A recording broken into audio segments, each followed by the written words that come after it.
प्रिय छात्रों, सभी को नमस्कार। आज हम 10वीं कक्षा के पहला गद्य पाठ कश्मीरी से पाठ के बारे में अध्ययन करेंगे।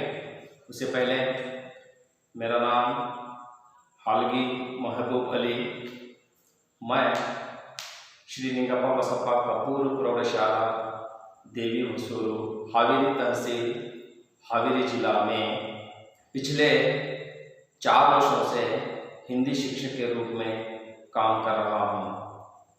तो चलिए छात्रों, अपनी अपनी पुस्तकें खोलकर पृष्ठ संख्या 9 में कश्मीरी से पाठ के लेखक मुंशी प्रेमचंद जी का हम परिचय प्राप्त करेंगे। तो देखिए, मैंने यहाँ श्यामपट्ट पर प्रेमचंद जी के कुछ परिचय संक्षिप्त में लिखा हुआ है। प्रेमचंद जी का जन्म 31 जुलाई 1880 को हुआ और उनका जन्म स्थान यह है कि वाराणसी के पास लमही नामक गांव में 1880 को मुंशी प्रेमचंद जी का जन्म हुआ। और प्रेमचंद जी का वास्तविक नाम है धनपत राय और मुंशी प्रेमचंद जी ने शिक्षा विभाग में नौकरी करते थे। और बाल्य से ही मुंशी प्रेमचंद जी मातृ प्रेम से वंचित रहे। गरीबी में ही इनका जीवन बीता। वे मैट्रिक तक ही शिक्षा पा सके। मुंशी प्रेमचंद जी ये यथार्थवादी कवि थे और उनकी कुछ प्रमुख रचनाएं इस प्रकार हैं: सेवा सदन, गोदान, गबन, निर्मला,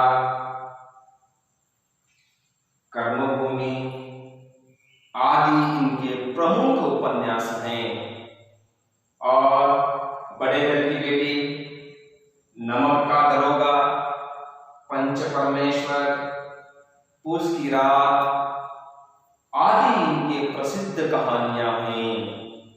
और मुंशी प्रेमचंद द्वारा रचित सभी कहानियां मानसरोवर नाम से संकलित हैं।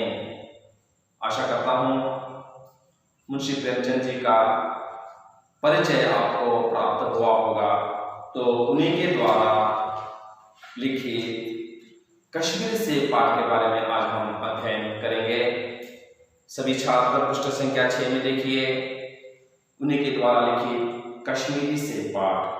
इस पाठ से पहले आज हम इस पाठ का उद्देश्य को जानना आवश्यक है।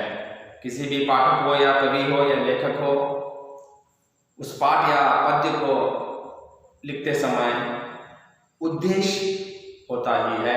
तो चलिए आज हम इस पाठ के उद्देश्य के बारे में जानकारी प्राप्त करके इस पाठ को हम अध्ययन करेंगे। इस पाठ का उद्देश्य यह है कि इस कहानी में बाजार में लोगों के साथ होने वाली धोखाबाजी पर प्रकाश डाला गया है और खरीदारी करते समय सावधानी बरतने की आवश्यकता पर जोर दिया गया है। तो छात्रों,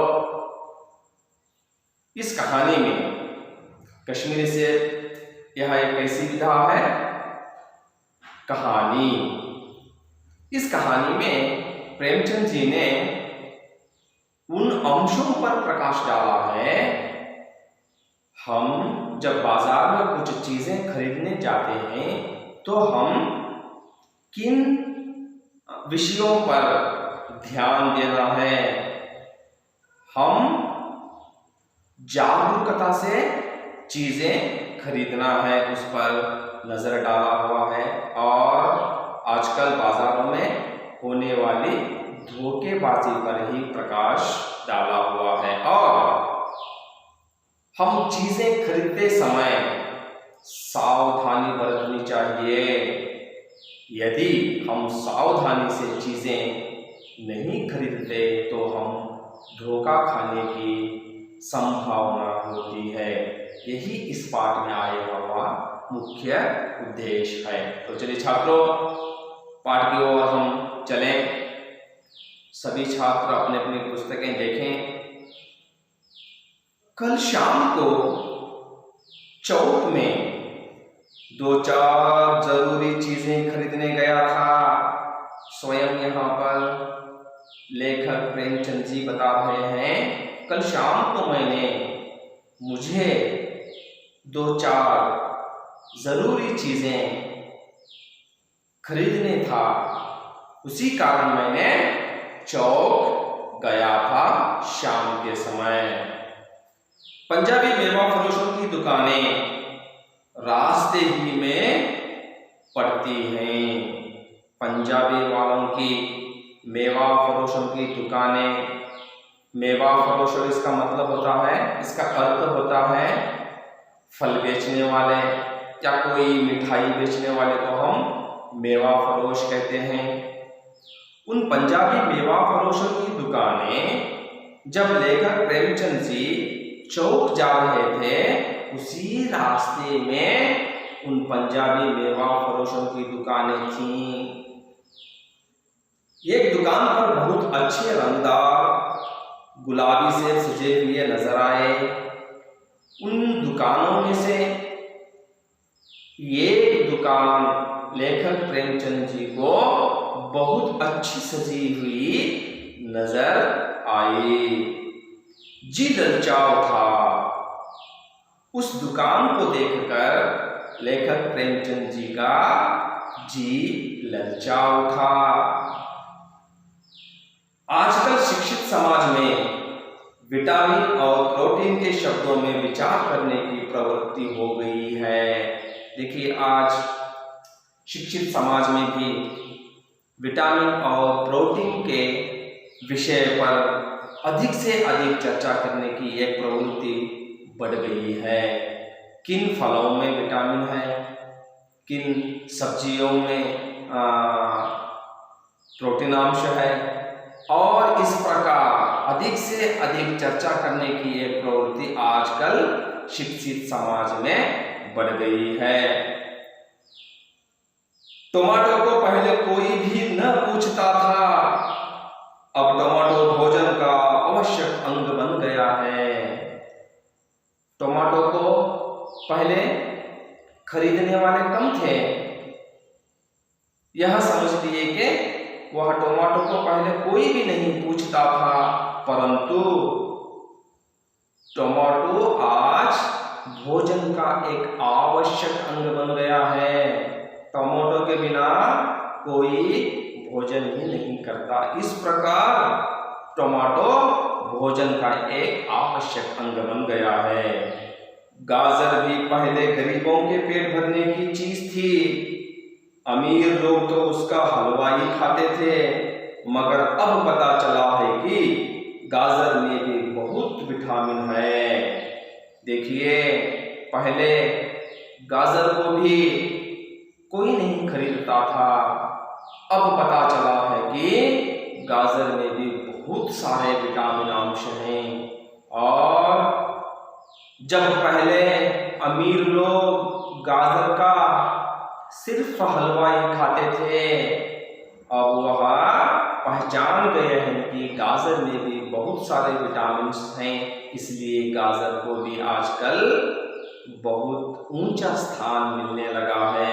इसलिए गाजर को भी मेजों पर स्थान मिलने लगा है। तो देखिए, गाजर को पहले धरती पर, जमीन पर बिछाकर बेचा करते थे, आज गाजर को भी मेजों पर स्थान मिलने लगा है। अर्थात जैसे सेब, संतरा, पपीता आदि फलों को हम मेजों पर रखकर बेचते हैं, उसी प्रकार गाजर को भी मेजों पर रखकर बेचा जा रहा है।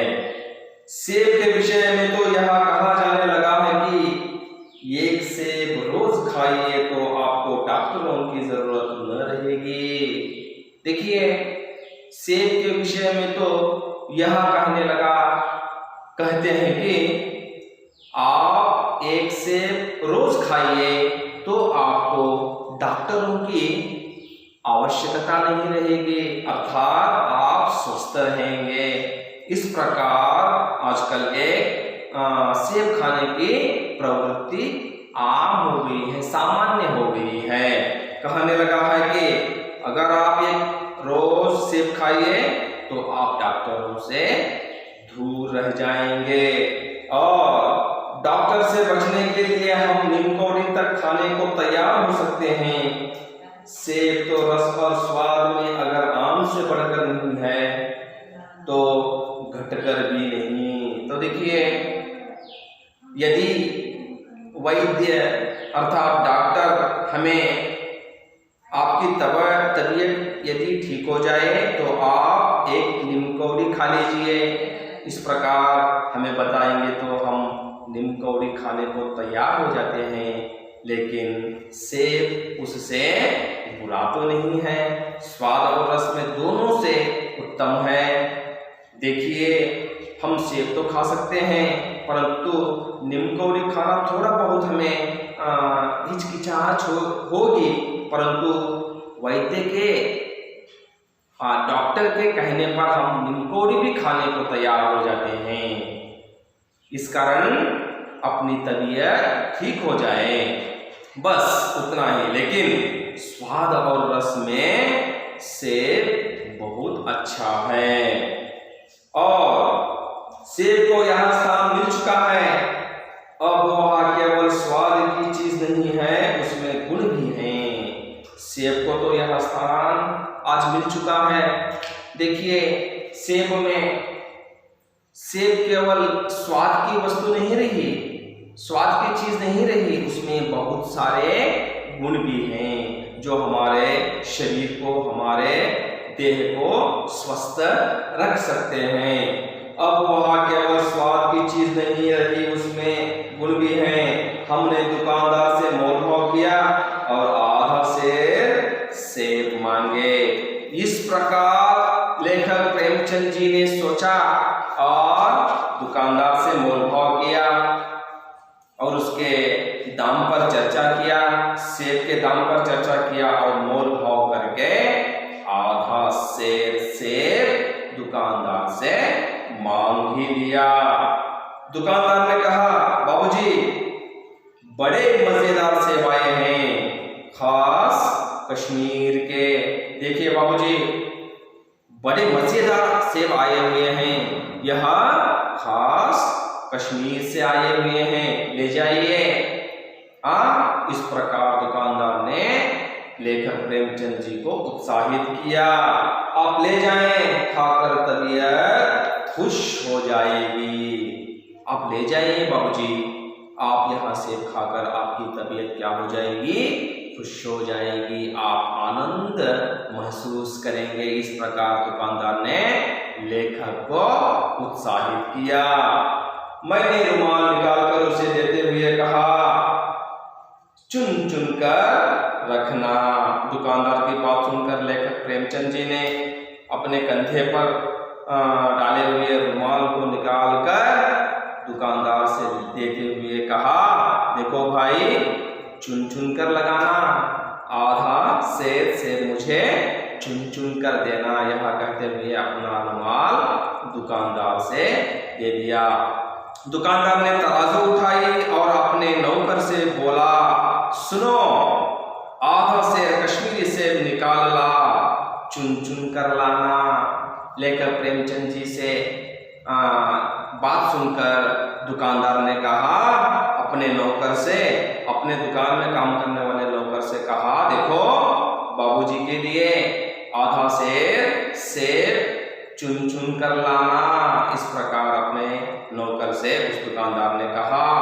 लौंडा 4 सेब लाया। अपने मालिक अर्थात दुकानदार की बात सुनकर उस नौकर ने 4 सेब लाया। दुकानदार ने तौला, एक लिफाफे में उन्हें रखा और रुमाल में उन्हें रखा। और रुमाल में बांध कर मुझे दे दिया। दुकानदार ने उन 4 सेबों को तोला, तोलकर एक रुमाल में जो लेकर प्रेमचंद जी ने दुकानदार के हाथ में दिए थे, उस रुमाल में उन 4 सेबों को डालकर बांधकर लेखक के हाथ में वह रुमाल दुकानदार ने दे दिया। मैंने 4 आने उसके हाथ में रखे। लेखक प्रेमचंद जी ने उन आधा सेब 4 सेबों को रुमाल में बांधकर जब वह दुकानदार ने दिया तो वह रुमाल लेकर 4 आने पैसे दुकानदार के हाथ में लेखक ने दिया। घर आकर लिफाफा ज्यों का त्यों रख दिया। देखिए, लेखक प्रेमचंद जी जब वह रुमाल लेकर अपने घर चले गए, वह रुमाल को जो 4 से बांधे हुए उस रुमाल को लेखक प्रेमचंद जी ने वैसे का तैसे ही रख दिया, उसको नहीं खोला।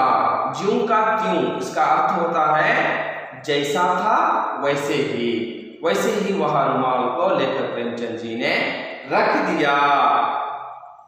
क्यों रखा तो देखिए आगे, रख दिया। रात को सेब या कोई दूसरा फल खाने का कायदा नहीं है, यह सोच कर रखा, क्योंकि रात में कोई फल खाना नियम नहीं है। यह सोचकर लेखक प्रेमचंद जी ने उन 4 सेब वाले रुमाल को वैसे ही रख दिया। फल खाने का समय तो प्रातः काल है। देखिए, लेखक प्रेमचंद जी ने यह सोचा, फल खाना तो सुबह का वक्त है, फल खाने का उचित समय तो सुबह है। यह सोचकर उन फल बांधे हुए रुमाल को लेखक प्रेमचंद जी ने ज्यों का त्यों अर्थात जैसा था वैसे ही रख दिया। आज सुबह मुंह हाथ धोकर जो नाश्ता करने के लिए एक सेब निकाला तो सड़ा हुआ था। जब सुबह अगले दिन सुबह के नाश्ते के समय जब लेखक ने उन रुमाल को, उन सेब वाले रुमाल को खोला और एक सेब निकाल कर देखा तो वह सेब क्या हुआ था, सड़ा हुआ था। 1 रुपए के आकार का छिलका गल गया था। उस सेब में 1 रुपए के जैसे आकार का धब्बा जैसा छिलका गल गया था, अर्थात वह सेब क्या हुआ था, 1 रुपए के आकार के जैसे छिलका जैसा सड़ा हुआ था। समझा, रात को दुकानदार ने देखा न होगा, परंतु लेखक ने यहां मन में सोचा, रात के समय दुकानदार ने देखा न होगा। यह सोचकर लेखक ने अपने मन को शांत किया। दूसरा निकाला। यह सोचते हुए दूसरा सेब जब लेखक ने उन रुमाल से निकाला, मगर यह आधा सड़ा हुआ था। दूसरा सेब जब निकालकर लेखक प्रेमचंद जी ने देखा, वह दूसरा सेब भी आधे का आधा सड़ा हुआ था।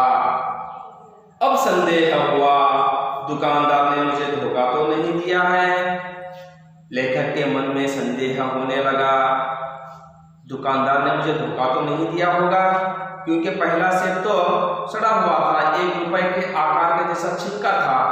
दूसरा सेब निकाला तो यह तो आधा सड़ा हुआ है। तब लेखक के मन में संदेह होने लगा, दुकानदार ने मुझे धोखा तो नहीं दिया होगा। यह सोचते हुए तीसरा सेब निकाला। इस प्रकार सोचते हुए तीसरा सेब उस रुमाल से निकाला लेखक प्रेमचंद जी ने।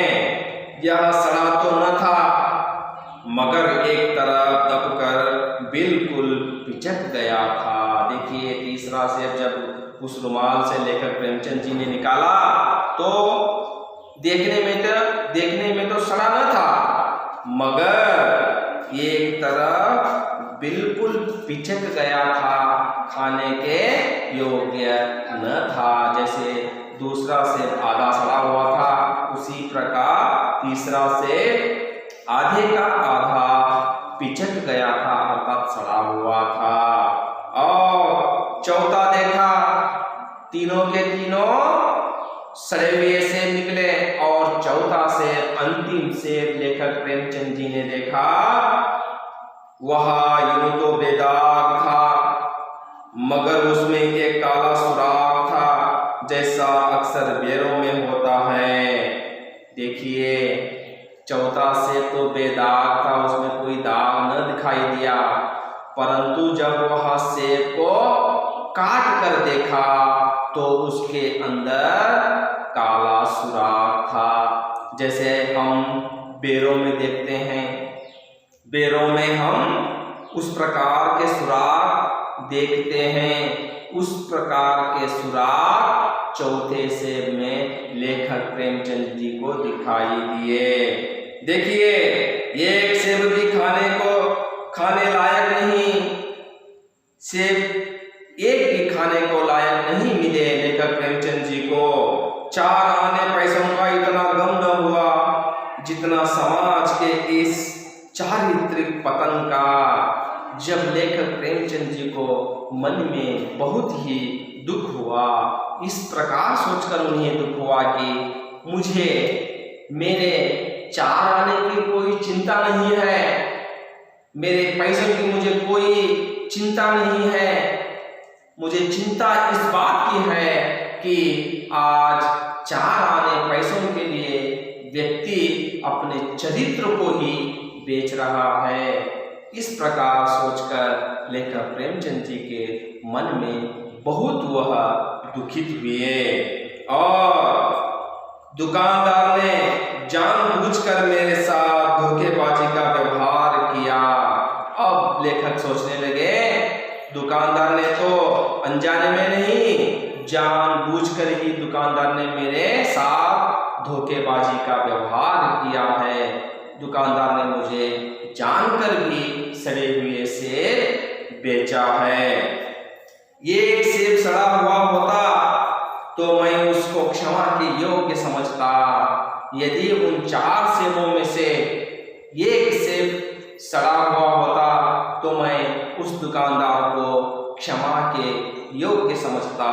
3 सेब खाकर मैं मन को संतृप्त कर लेता था, परंतु चारों के 4 सेब सड़े हुए हैं। यह एक समाज में चारित्रिकहीन कार्य है। और सोचता उसकी निगाह न पड़ी होगी, मगर चारों के चारों खराब निकल जाएं, यह तो साफ धोखा है। देखिए, इस प्रकार यदि एक सेब सड़ा हुआ होता तो मैंने सोचता दुकानदार की निगाह इस सेब पर न पड़ी होगी, यह सोचकर उस दुकानदार को मैं क्षमा के योग्य समझता था, परंतु चारों के 4 खराब हो जाएं और खाने के योग्य न दें, सड़े में आए, यह तो साफ धोखेबाजी है।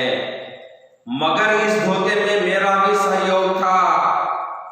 लेखक प्रेमचंद जी ने सोचने लगे, उस धोखेबाजी में केवल दुकानदार का ही सहयोग नहीं था, उसका इरादा नहीं था, उसमें मेरा भी सहयोग था। इस प्रकार लेखक प्रेमचंद जी ने सोचने लगे, मेरा उसके हाथ में रुमाल रख देना मानो उसे धोखा देने की प्रेरणा थी। जब मैंने उस दुकानदार की बातें सुनकर कुछ न पूछते हुए दुकानदार के हाथ में रुमाल रख दिया, वह मेरी एक बहुत बड़ी भूल थी। समझ लो, दुकानदार तू मुझे धोखा दे दो, इस प्रकार की एक वह प्रेरणा थी। इस प्रकार लेखक ने सोचने लगे। उसने भांप लिया कि यह महाशय अपनी आंखों से काम लेने वाले जीव नहीं हैं और ना इतने चौकस हैं कि घर से लौटाने आए। जब मैंने रुमाल निकालकर उस दुकानदार से दिया, तभी उस दुकानदार ने मुझे जांच लिया कि यह महाशय चौकस करने वाले नहीं हैं। और यदि इस महाशय को हम सड़े हुए सेब भी यदि दे दें तो यह महाशय घर ले जाकर उन सेबों को वापस लौटाने नहीं आएंगे। इस प्रकार उस दुकानदार ने मुझे जब रुमाल मैंने दे दिया तो मुझे पूरी तरह से जान लिया। तो अब आपको पता चला होगा धोखेबाजी में केवल दुकानदार का सहयोग नहीं था, इरादा मन नहीं था, उसमें अपना भी सहयोग था, अर्थात लेखक प्रेमचंद जी का भी सहयोग था। आदमी बेईमानी तभी करता है जब उसे अवसर मिलता है। देखिए, आदमी बेईमानी या धोखेबाजी तभी करता है जब उसे अवसर मिलता है, अर्थात समय मिलता है, धोखा देने का समय मिलता है, तब वह धोखा देता है। और चाहे वह अपने ढीलेपन से हो या सहज विश्वास से बेईमानी में सहयोग देना है। देखिए, हम कभी कभी सहज से, सहजता से हम क्या करते हैं, आप पर विश्वास है हमें, आप दे दीजिए। इस तरह अपने ढीलेपन का हम उन पर प्रयोग करते हैं तो वह हमें धोखा देते हैं और अधिक से अधिक विश्वास करते हैं।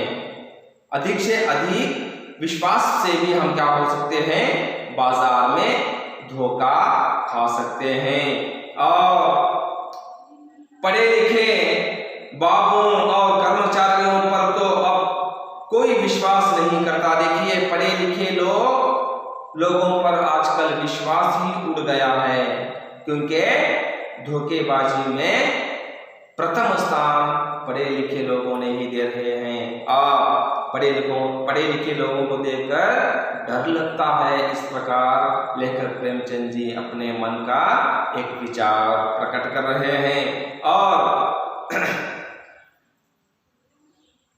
बेईमानी बाबुओं और कर्मचारियों पर हम तो अब तो कोई विश्वास नहीं करता।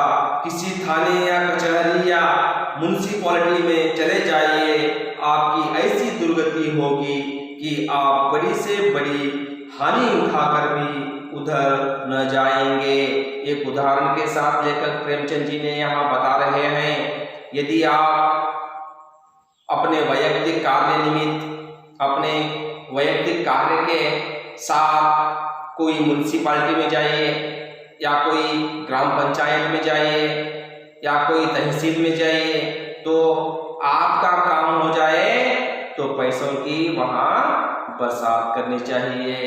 सभी कर्मचारियों को, सभी अधिकारियों को आप पैसे दे देंगे तो आपका काम आसान हो जाएगा।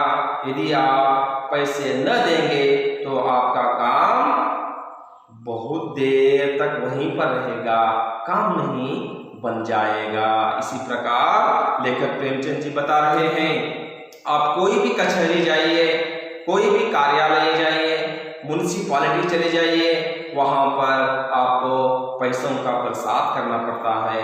सभी अधिकारियों को, कर्मचारियों को पैसे देकर अपना काम कर लेना पड़ता है। इस प्रकार आप एक बार जाएं तो अगली बार उस कचहरी को जाने के लिए आप 10 बार सोचेंगे। इस प्रकार लेखक प्रेमचंद जी ने बता रहे हैं। पहले ऐसा नहीं था, परंतु प्राचीन काल में पहले ऐसा व्यवस्था नहीं थी, ऐसा नहीं था। तो फिर कैसा था? व्यापारियों की साख बनी हुई थी। साख अर्थात ईमानदार, सच्चाई। पहले व्यापारियों में ईमानदारी थी, आज के व्यापारियों में ईमानदारी हमें देखने को नहीं मिलती। यूं तौल में चाहे चटांग आध चटांग कस लें, लेकिन आप उन्हें 5 की जगह भूल से 10 के नोट दे आते तो आपको घबराने की कोई जरूरत न थी। प्राचीन काल में जब आप भूलकर उन्हें 5 रुपए देने की जगह यदि 10 रुपए देकर आप अपने घर आ जाते भूल से आपको घबराने की कोई आवश्यकता नहीं होती थी। वहाँ 5 रुपए आपको मिल जाते थे। आप चाहे तो उस दुकान के पास जाकर मांग ले सकते थे। यदि उस दुकानदार वाला तो आपके घर आकर वहाँ 5 रुपए आपके दे देता था, परंतु आज उसका पूरा क्या हो रहा है, उल्टा। अर्थात हमें भूलकर यदि पैसे उस दुकानदार के सामने छोड़कर आए तो हमें वह पैसे भूल जाना चाहिए, अर्थात वह पैसे फिर हमें नहीं मिलेंगे। और आपके रुपये सुरक्षित थे। प्राचीन काल में आपके जो भूलकर आपने घर आ गए आपके पैसे तो सुरक्षित रहते थे। मुझे याद है एक बार मैंने मुहर्रम के मेले में एक दुकानदार से एक पैसे की रेवड़ियां ली थी और पैसे की जगह अठन्नी दे आया था। देखिए, अपने वैयक्तिक अनुभव को लेखक प्रेमचंद जी ने यहाँ पर इस पाठ में प्रस्तुत कर रहे हैं। मुझे याद है एक बार मैंने मुहर्रम के मेले में एक रेवड़ी खाया था। वह रेवड़ी का दाम था 1 पैसा। भूल के मैंने उस रेवड़ी बेचने वाले को अठन्नी दे आया था। देखिए, और अठन्नी दे आया था। घर आकर जब अपनी भूल मालूम हुई तो दुकानदार के पास दौड़ा गया। घर आकर जब उस भूल को लेखक प्रेमचंद जी को पता चला तो लेखक प्रेमचंद जी ने तुरंत ही उस रेवड़ी बेचने वाले के दुकान को दौड़कर चले गए। आशा नहीं थी कि वह अठन्नी लौटाएगा, पर लेकिन उसने प्रसन्न चित्त से अठन्नी लौटा दी और उल्टे मुझसे क्षमा मांगी। देखिए, जब दौड़कर लेखक प्रेमचंद जी उस रेवड़ी बेचने वाले के पास पहुंचे, दुकान पर पहुंचे, तो उस रेवड़ी बेचने वाले के दुकानदार ने अत्यंत प्रसन्नचित्त होकर अत्यंत हसनमुखी हंसते हुए लेखक के पैसे लौटा दिए और कहा, बाबूजी मुझे क्षमा कीजिए। उस दुकानदार ने फिर लेखक से क्षमा मांगी। यह व्यवस्था प्राचीन काल में थी, पहले जमाने में थी। और यह कश्मीरी सेब के नाम से सड़े हुए सेब बेचे जाते हैं। मुझे आशा है पाठक बाजार में जाकर मेरी तरह आंखें न बंद कर लिया करेंगे, नहीं तो उन्हें भी कश्मीरी सेब ही मिलेंगे। देखिए, अंतिम में लेखक प्रेमचंद जी बता रहे हैं, आप यदि बाजार में कोई भी चीजें खरीदते समय सावधानी बरतें और आप स्वयं उन वस्तुओं को उन चीजों को देख कर उन चीजों की खरीदारी करें। और ना तो इस प्रकार नहीं किया तो आपको भी क्या मिलेंगे, सड़े हुए चीजें मिलेंगे। देखिए, यहाँ पर बताते हैं सीधा खासकर कश्मीर के सेब आए हुए हैं। इस प्रकार कश्मीर के सेब बोलकर दुकानदार व्यापारी आम जनता को धोखा दे रहे हैं। आप भी यदि बाजार कोई भी चीजें खरीदने जाएं तो सावधानी से खरीदें और आपको उस दुकानदार के साथ मोल भाव या चीजें खरीदते समय जागरूक रहें। तो छात्रों, यहाँ पर मैंने श्यामपट्ट पर कुछ विलोम शब्द और कुछ एक वचन बहुवचन के शब्द भी लिखे हुए हैं। आपको इस पाठ में यह शब्द आए हुए हैं। शाम शब्द आपको आया हुआ है। शाम शब्द का विलोम रूप होगा सुबह। और खरीदना, चीजें खरीदना होता है, खरीदना इसका विलोम रूप होगा बेचना। और आवश्यक शब्द भी आया हुआ है, इसका विलोम रूप होगा अनावश्यक। और अमीर शब्द आया हुआ है, अमीर शब्द का विलोम रूप होगा गरीब। और यहाँ पर देख सकते हैं आपको संदेह शब्द भी आया हुआ है। संदेह शब्द का विलोम रूप होगा निस्संदेह। और